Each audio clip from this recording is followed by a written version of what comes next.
Hello বন্ধুরা, আমি অর্পিতা চলে এলাম আবার একটা নতুন রান্নার ভিডিও নিয়ে। তো আজকে আমি কি রান্না করতে চলেছি বুঝতেই পারছো। হ্যাঁ, আজকে আমি রান্না করব সর্ষে পোস্ত দিয়ে পাবদা মাছ। তো চলো আগে মাছগুলোকে আমি কেটে নিই। তো দেখো, মাছগুলোকে আমি সুন্দর করে কেটে নিচ্ছি। আমি কাটছি না, কাটছে তোমাদের দাদা ভাই। প্রত্যেকটা মাছ সুন্দর করে কেটেছে, একদম ফুলকোগুলো বের করে নিয়েছে। তো তোমাদের দাদাভাই মাছটা কাটতে থাকুক। চলো এর জন্য কি কি মশলা লাগছে আমি তোমাদেরকে দেখিয়ে দিই। তো দেখো, এখানে গোটা পোস্ত নিয়েছি, সর্ষে নিয়েছি, কাঁচা লঙ্কা আর শুকনো লঙ্কা, এগুলো আমি পেস্ট করে নেব। তো দেখো পেস্ট করা হয়ে গেছে আমার। আর তার সঙ্গে আছে পেঁয়াজ কুচো। তো মাছগুলো অনেকক্ষণ হলো মানে কেটে নেওয়া হয়েছে, এখন জল ঝরছে। তো আমি লবণ আর হলুদটা আমি 2 থেকে 3 মিনিট এখন মাখিয়ে রেখে দেবো।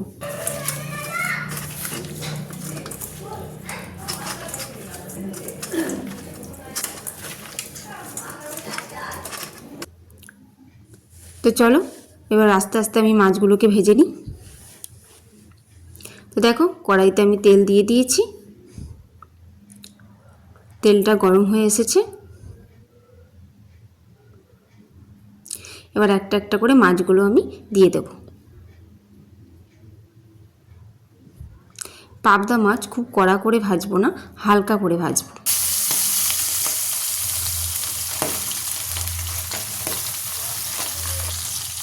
তো আমার মাছ ভাজা হয়ে গেছে, হালকা করে ভেজে নিয়েছি মাছগুলোকে। এরপর দেখো, তেলের উপর শুকনো লঙ্কা, 5 ফোড়ন, তেজপাতা আর পেঁয়াজ কুচো দিয়ে দিলাম। পেঁয়াজগুলোকে লাল লাল করে ভেজে নেব। তো দেখো পেঁয়াজগুলো লাল হয়ে গেছে। এরপর ওর উপরে সর্ষে বাটাটাও দিয়ে দিলাম। সর্ষেটা বেশি নাড়াচাড়া করব না, বেশি নাড়াচাড়া করলে তেতো লাগবে।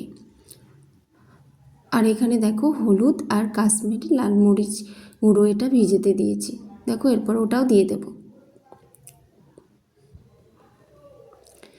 এবার একটু নাড়াচাড়া করব। এবার লবণ দিয়ে দিলাম পরিমাণ মতো, আর হালকা করে জলও দিয়ে দিলাম।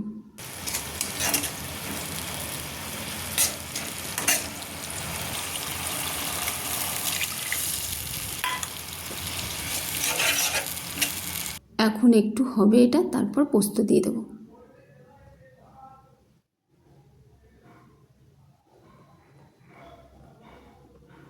দেখো পোস্ত বাটাটাও দিয়ে দিলাম।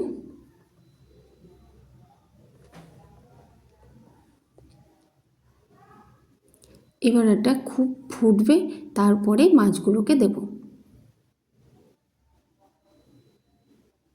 তো দেখো একটা একটা করে মাছগুলো সব দিয়ে দিলাম।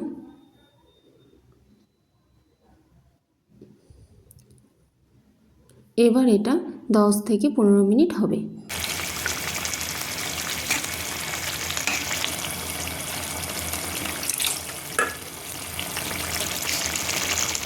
তো দেখো কাঁচা সর্ষের তেলও ওর উপর দিয়ে দিলাম, আর দিয়ে দিলাম কাঁচা লঙ্কা। তো আমার সর্ষে পোস্ত দিয়ে পাবদা মাছ কমপ্লিট।